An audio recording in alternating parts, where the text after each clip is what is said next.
Nesse último vídeo eu quero me dirigir especificamente para a Natália, para a Nath. Uma conversa franca. Nath, ouvindo seu testemunho com atenção, dá para perceber que você foi muito honesta a reconhecer que viveu uma fase de que você mesma chamou de integracionismo, né? Misturando constelação, EFT, coach, física quântica, espiritualidade genérica e depois versículos de oração. Você conta que pegou o que vai funcionar, o que você achava que funcionaria, montou um método infalível e passou a oferecê-lo em forma de cursos e mentorias. Aqui é importante dizer com carinho, mas com firmeza, isso não é integração séria entre fé e ciência, isso é bricolagem. Você não permaneceu fiel às raízes teóricas das técnicas, e nenhuma delas. Então você permaneceu fiel a uma teologia, e nem a uma teologia robusta, né, bíblica. Você foi desmontando terapias, retirando pedaços que pareciam úteis e remontando tudo com uma linguagem cristã. Então, quando alguém faz isso, nem está praticando a terapia original e nem está fazendo aconselhamento bíblico consistente. Está criando um sistema próprio baseado no que faz sentido para si mesma, no que gera resultado imediato, na experiência, né, das pacientes. Então, não me surpreende o fato de que, em determinado momento, você tenha sido acusada de fraude. Não necessariamente porque você fosse mal intencionada, não é isso não, mas porque, do ponto de vista ético, anunciar algo como terapia séria sem respeitar a raiz da própria terapia é, do ponto de vista espiritual, dar verniz cristão a um sincretismo de técnicas. É problemático. Então, quem olha de fora vê alguém vendendo um produto híbrido, meio terapêutico, meio espiritual, com o selo de Jesus, isso levanta dúvidas compreensíveis. É crucial sublinhar com todas as letras. O fato de você ter feito isso não significa que todo terapeuta cristão fará o mesmo. Há psicólogos, psiquiatras e outros profissionais cristãos que trabalham com o método, têm registro, seguem código de ética, não incentivam o método próprio, arrancando as páginas de cada livro, colando o versículo em cima, em qualquer coisa que pareça funcionar. Então, generalizar o seu erro para toda a categoria não é justo. E aqui, apenas numa elucubração, tá? Mas eu quero trazer um olhar psicanalítico sobre padrões subjetivos que talvez você não perceba. Então, se um dia, hipoteticamente, vamos fazer de conta, tá bom? Por favor. Vamos supor que um dia se tivesse no meu divã você ou alguém com uma história muito parecida. E por um instante eu escutasse a sua história com a escuta flutuante, né? De Freud, sob os óculos da psicanálise. Como esse movimento que você trilhou poderia ser lido? E eu quero dizer isso com carinho, mas eu quero que você reflita. Não como diagnóstico fechado, tá? Porque é fato que eu não tenho nenhuma condição de analisar alguém por um vídeo. Lógico que não. É uma hipótese de leitura. Mas vamos lá. Freud chamaria atenção para algumas coisas. Primeiro, desejo de reconhecimento e posição. Posição de mestre, né? Então existe um traço humano em todos nós que quer de querer ocupar o lugar de quem sabe, ensina. E no seu caso, isso aparece na forma de cursos, métodos e mentorias. Então antes eram cursos com constelação, EFT e afins. Agora são cursos de formações sob bandeira exclusiva da Bíblia. Em ambos os casos, você ocupa o lugar de instrutora central e referência que detém o como fazer. Em segundo lugar, Freud poderia dizer que existe também um ganho secundário de um modelo financeiro, né? No olhar psicanalítico também perguntaria: o que além da narrativa espiritual essa configuração oferece como ganho? Não apenas no sentido financeiro, né, embora isso também apareça com força, mas em termos de um lugar subjetivo. Hoje existe um modelo de negócio bem montado em torno da sua figura, né? Do livro que você vende, da escola da realeza lá, né, que você cobra R$ 1.000 por curso, né, e outras coisas de módulos com cobrança com mais de R$ 200, com mentoria, ou seja, ao mesmo tempo, ao braço de atendimento gratuito, né, da cura e da libertação do projeto Casa Limpa, que você faz questão de mencionar, e legal, eu acho que é super legal. Ou seja, coexistem um ecossistema robusto de produtos pagos e uma frente de atendimento gratuito, e que não tem nada de errado em si. Receber pelo que faz, de forma alguma, a Bíblia diz, o trabalhador é digno do seu salário. O que chama atenção nesse tipo de leitura não é o fato de cobrar, mas é o eixo que se mantém aí. e viver de cursos livres, de mentoria, em torno de um método, né, que pode ser batizado método Nat, J. Adams, John MacArthur, vai. Primeiro terapêutico, agora é 100% bíblico. E ao mesmo tempo, para ser justo com você própria, como você disse na entrevista, é importante registrar também que, segundo o seu relato, os atendimentos de cura e libertação do Projeto Casa Limpa são gratuitos. Então nós entendemos, você diz, né, nós atendemos gratuitamente em cura e libertação, através de um propósito que se chama Casa Limpa, né? Ou seja, existe sim um braço de atendimento gratuito e isso precisa ser reconhecido como honestidade.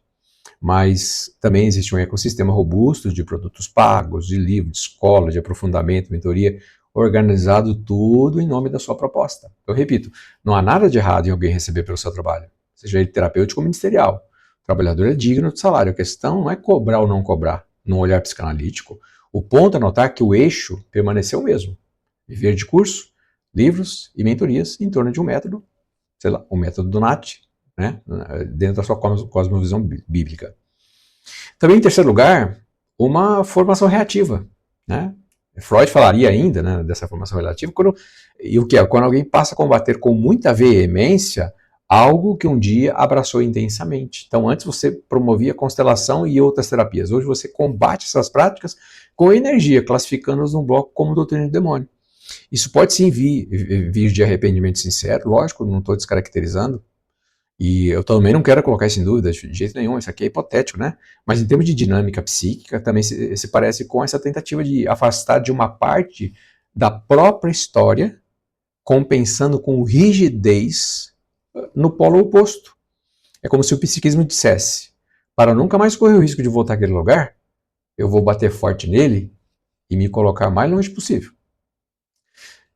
Tem um quarto elemento ainda, que é a repetição sobre nova roupagem, né? A psicanálise fala de compulsão à repetição. A tendência de repetir o mesmo padrão, apenas trocando o cenário. Então, antes havia um integracionismo misturando técnicas terapêuticas e espiritualidade genérica sob sua marca pessoal. Hoje, existe um novo integracionismo. Você coloca todas as terapias numa categoria, engano demoníaco, e continua sustentando a vida com os cursos de mentorias, agora sob o guarda-chuva exclusivo da Palavra de Deus.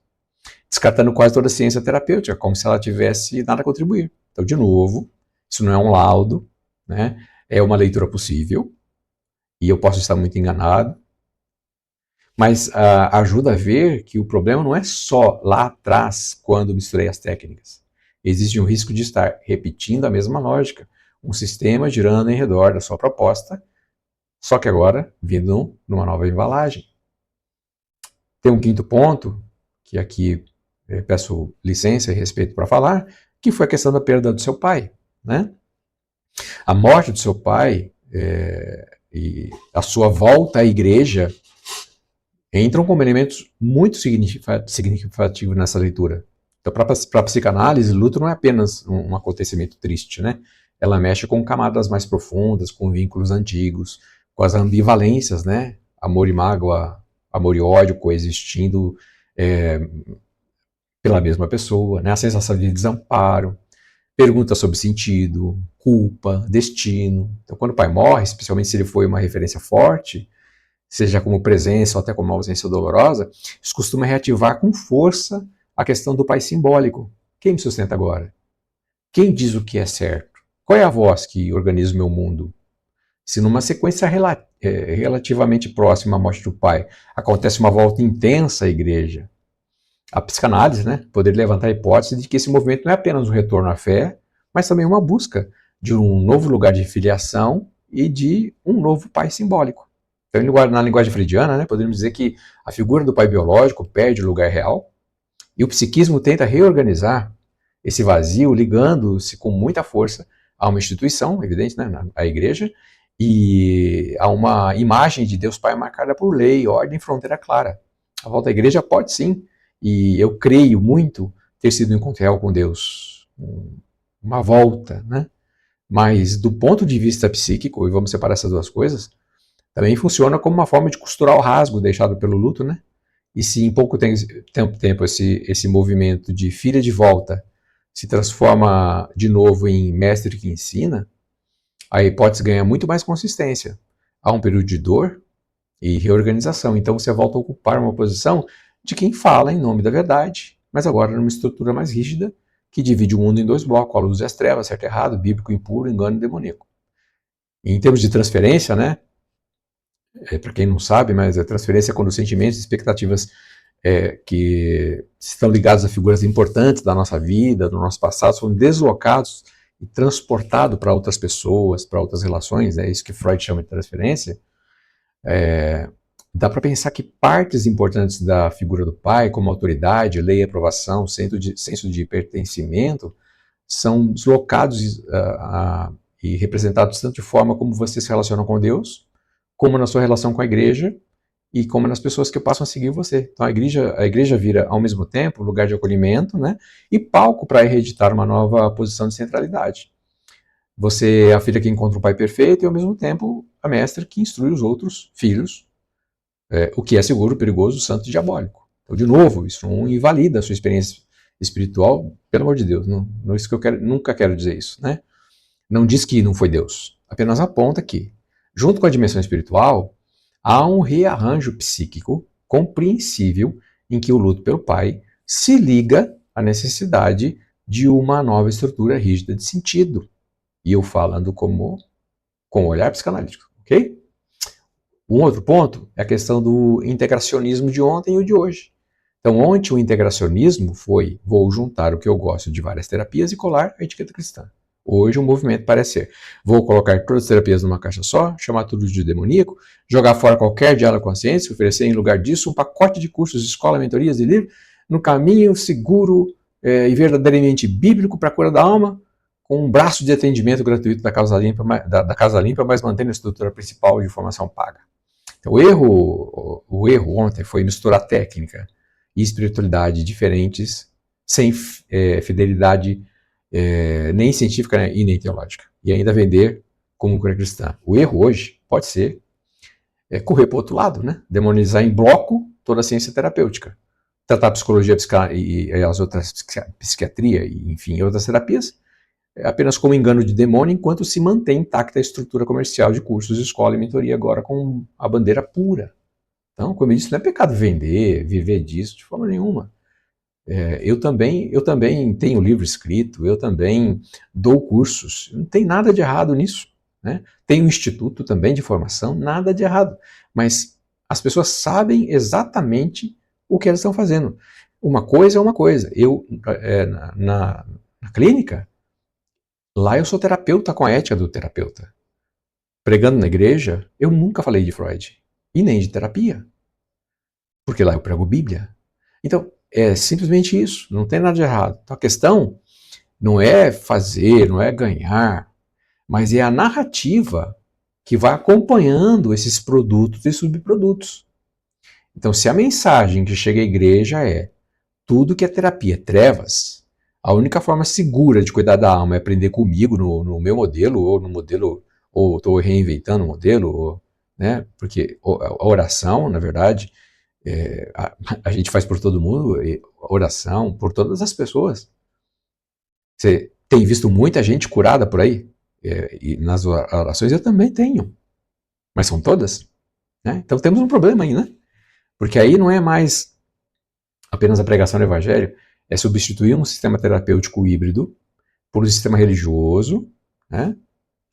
Comercialmente é igual e centrado na própria figura. Então, o que a história mostra não é o que todo terapeuta cristão é fraudulento, nem que toda psicologia é do diabo, nem que ninguém pode viver de curso.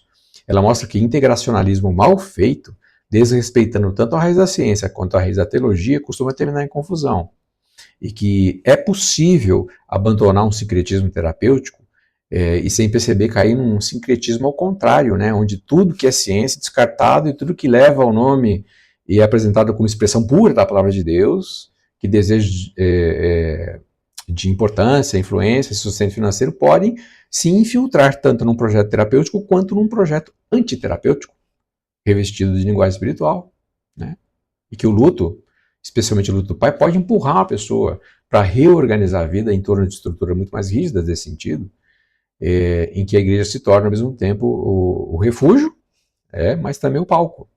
Então dizer isso não é deslegitimar a sua conversão, a sua volta a Cristo, nem reduzir a sua experiência a coisa da cabeça.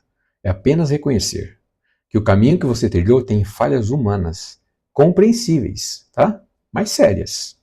Que essas falhas não podem virar régua para toda a igreja, nem justificar, demonizar toda e qualquer forma de ajuda terapêutica séria. O chamado para você e para mim é que qualquer cristão que trabalha com gente, que seja outra pessoa, né, tem que ter humildade para reconhecer o que foi erro, coragem para não usar a Bíblia com carimbo de projetos pessoais, disposição para estudar a fundo tanto a Escritura quanto a ciência, na graça comum de Deus, né, e já descobriu sobre a mente, e acima de tudo voltar sempre ao centro, Cristo é o Senhor. Nem terapia salva, nem antiterapia salva.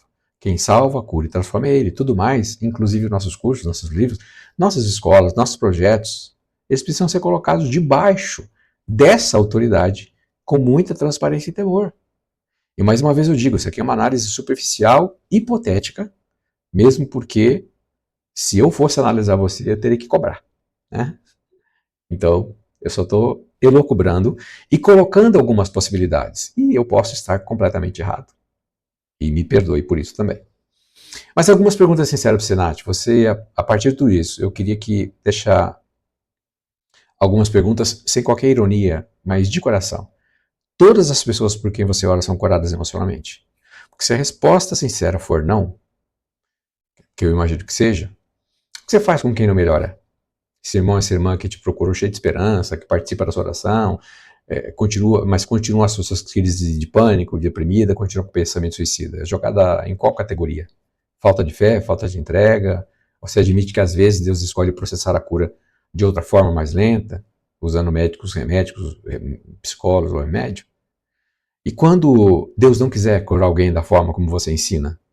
Quando a pessoa passa por você, participa das orações, faz tudo o que você orienta e ainda assim continua machucada? O que você vai fazer com esse caco de gente que sobrou? Vai dizer o que para ela? Que a culpa é dela? Você mesma, Nath, você vai ao médico? Quando você está com febre, dor forte, infecção, você toma remédio? Você faz exame de sangue, de imagem, leva os filhos para pediatria, faz pré-natal, check-up, consulta ginecológica, odontológica.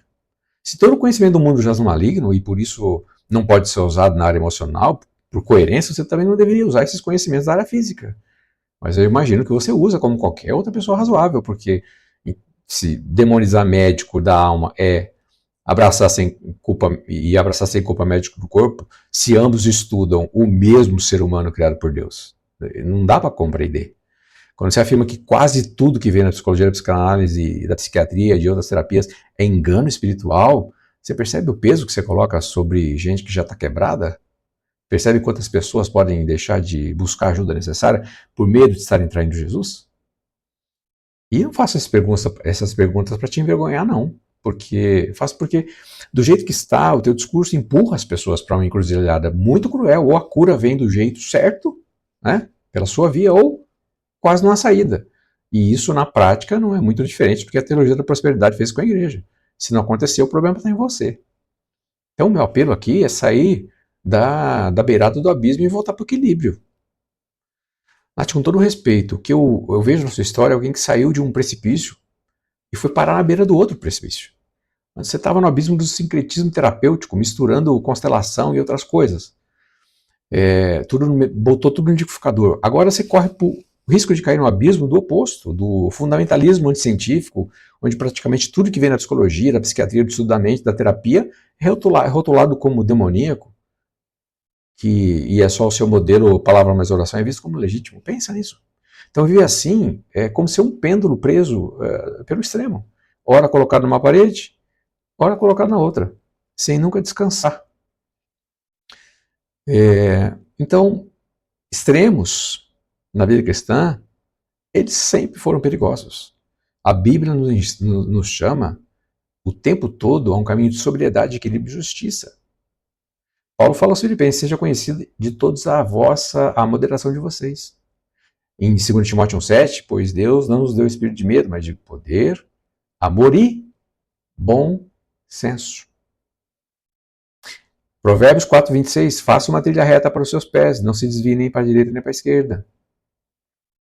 Miqueias 6:8, já foi mostrado a vocês, ó povo que é bom, praticar a justiça, amar a misericórdia, andar humildemente com seu Deus. Equilíbrio bíblico não é ficar em cima do muro. É recusar a tentação de achar que a verdade está apenas no grupo que eu combato ou no grupo que eu lidero. E é ser capaz de dizer ao mesmo tempo, né? Eu rejeito a constelação e sincretismo no culto. Mas também poder dizer, eu valorizo o médico, o psicólogo, o cientista, o terapeuta sério, porque todo conhecimento verdadeiro vem dele. Seria o caminho do equilíbrio, né? Por isso meu apelo a você é esse. Volta para o caminho do equilíbrio. Não o meio termo da covardia, mas o meio caminho estreito do Evangelho, onde Cristo é o centro. A palavra e a autoridade do Espírito Santo é livre para curar como quer. E a ciência é criticada quando se opõe ao Senhor, não rejeitada em bloco, por medo. Você mesmo disse uma frase bonita, que a ciência verdadeira sempre valida o Senhor no final. Se é assim, então, o nosso trabalho não é matar a ciência, nem matar a terapia, nem discernir o que é verdadeiro, lançar fora o que contradiz o Evangelho e usar com temor e amor tudo aquilo que pode aliviar a dor da pessoa, sempre lembrando que quem salva não é a técnica, que quem cura não é a técnica, nem a antitécnica, né? É Jesus. E por que essa alerta? Quando a gente olha para os números, fica claro que as doenças psicossomáticas não são mais coisas raras ou exóticas, né? Hoje se estima que cerca de 1 em cada 20 adultos no mundo vive com algum tipo de transtorno psicossomático. Isso corresponde aí a 4 a 5% da população adulta.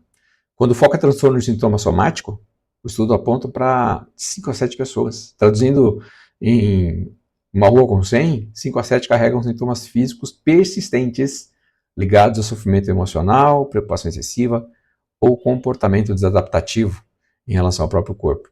E esses transtornos estão entre as principais causas da incapacidade do planeta, numa faixa de impacto semelhante à depressão e à ansiedade. Então, a diferença entre homens e mulher também é marcante. Em vários levantamentos, as mulheres são disparadamente as mais afetadas, com proporções que, em alguns contextos, se aproximam de 10 mulheres para cada homem. 10 mulheres para um homem com sintoma somático importante. Isso aparece com força no dia a dia da saúde, na atenção primária, né, que é o famoso posto de saúde, né, o clínico geral, o médico da família, algo entre 15% e 30% de todas as consultas envolvem queixas físicas para as quais não se encontra explicação orgânica suficiente, mesmo depois de exames. Então, o serviço que atende 100 pessoas por dia, estamos falando de 15 a 30 consultas diárias com forte componente psicossomático, consumindo tempo, atendimento, exames, encaminhamentos e custos. Entre as crianças e adolescentes, o cenário também chama atenção. Ao longo da infância e adolescência, cerca de 25 a 30% dos jovens, praticamente 1 em cada 3, apresentam sintomas somatoformes em algum momento da vida, né? Dores, desmaios, cansaço, enjoo, sintomas gastrointestinais e outros quadros físicos aí que não tem uma explicação clara, né? E algo em torno de 1 a 3% chega a cumprir critérios para um transtorno somatoforme definido, ou seja, muito antes da fase adulta, uma parcela grande de criança e adolescente já está colocando no corpo dores e sinais que muitas vezes têm uma base psicossocial importante, não apenas orgânica. Então, dentro desse grande guarda-chuva psicossomático, algumas síndromes se destacam, né, como bem estudadas. A síndrome do intestino irritável, por exemplo, ela atinge cerca de 10 a 11% dos adultos. Algo próximo de 1 em cada 10, né? A fibromialgia, que combina essa dor, né, disseminada, fadiga, sono não reparador, aparece como prevalência em torno de 2 ou 4% da população, com forte predominância nas mulheres.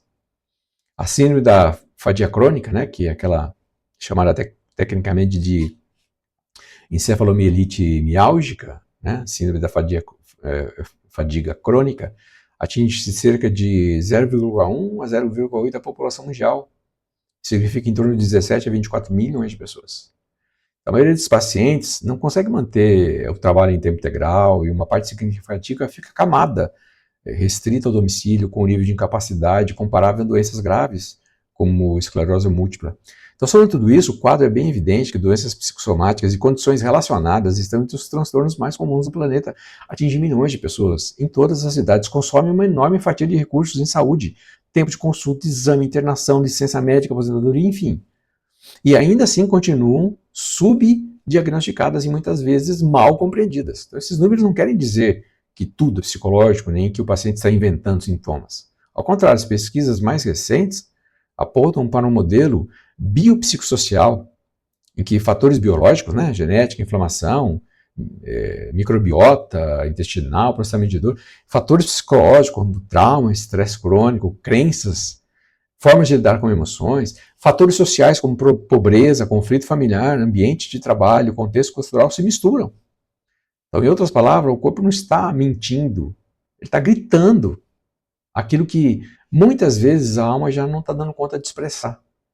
Então, entender esses números é o primeiro passo para mudar a forma como os profissionais de famílias e igrejas e sistemas de saúde acolhem quem sofre no corpo, aquilo que muitas vezes não está no corpo, está na mente. O que eu quero dizer com as pesquisas é se a igreja ficar focada na demanda de cura emocional, com esses números alarmantes, ela pode, se já não está, perder o motivo principal de ser igreja, que é anunciar a salvação em Jesus e testemunhar a sua ressurreição. Meu conselho? Vamos fazer na igreja o que é missão essencial para Jesus. E vamos deixar as doenças para os profissionais capacitados para isso. A missão principal de Jesus foi anunciar e estabelecer o reino de Deus, chamar o arrependimento, salvar o pecador pela cruz e ressurreição. As curas foram sinais desse reino, expressões da compaixão de Deus, provas de que Jesus é o Messias. Ele não veio apenas para curar corpos, ele curou corpos para apontar para algo maior. Então a cura do coração, do pecado e do relacionamento com Deus são muito mais importantes. Se você analisa comigo essa passagem, veja que interessante, Marcos 1, 32, 34, 35 também. Diz assim a palavra de Deus, ó. De madrugada ele sobe para orar. Desculpa, aqui começa no 32. Jesus passa a noite inteira curando gente. Ok? De madrugada ele sobe para orar. A turma o acha empolgada e basicamente diz, né? Todo mundo está procurando o Senhor, tem mais gente aí para o Senhor curar. E a resposta de Jesus qual foi? Precisamos ir a outros lugares, a cidades vizinhas, para que eu também pregue ali. Foi para isso que eu vim. Ou seja, tinha gente doente ainda? Tinha. Ele podia curar todo mundo ali? Podia. Mas o que ele diz? Eu preciso ir pregar, porque é para isso que eu vim. Então, isso não desvaloriza as curas, mas deixa aqui uma prioridade cristalina. A pregação do reino, que aponta para a cruz, é o centro. As curas servem este centro, mas elas não são o centro. Não pode ser o centro da teologia nem da igreja. Então, querido irmão, se em algum momento, nas minhas palavras, eu fui duro demais, ou se alguma colocação que te feriu, te peço perdão de coração.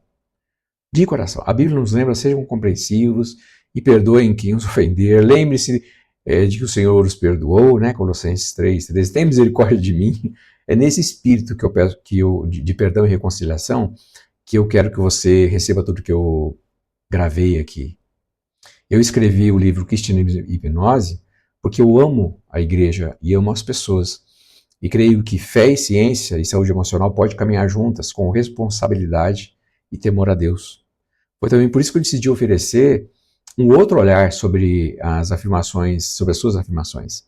Não é para atacar você como pessoa, mas para obedecer o princípio bíblico de pôr à prova tudo o que é dito e ficar com o que é bom. Quando alguém ganha voz e influência no meio cristão, também cresce a nossa responsabilidade de discernir. Então, ao mesmo tempo, meu desejo é permanecer fiel ao chamado de falar a verdade em amor. Não escrevo movido por raiva, por ressentimento, por qualquer tipo de competição, mas é por zelo pastoral e cuidado com o rebanho de Cristo. A minha intenção não é vencer uma discussão. Ninguém vence, né? Todo mundo perde. Mas é servir o corpo de Cristo com aquilo que eu tenho aprendido, tanto nas Escrituras, quanto no estudo da mente, das emoções, e com a experiência de vida nesses quase 40 anos de ministério pastoral. Eu termino esse texto com muito respeito e amor cristão por você que está assistindo, pela Nath, e por toda a igreja de Jesus. O Senhor nos mandou, assim como eu vos amei, amem também uns aos outros. Que esse amor que seja o filtro final de tudo o que pensamos, sentimos, falamos e escrevemos. Receba essas palavras, esses vídeos como expressão de cuidado e não de inimizade. Que Deus te abençoe, guarde teu coração e nos ensine a todos a conversar melhor, a discordar melhor e, acima de tudo, amar melhor. Fica com Deus. Deus abençoe a todos vocês em nome de Jesus.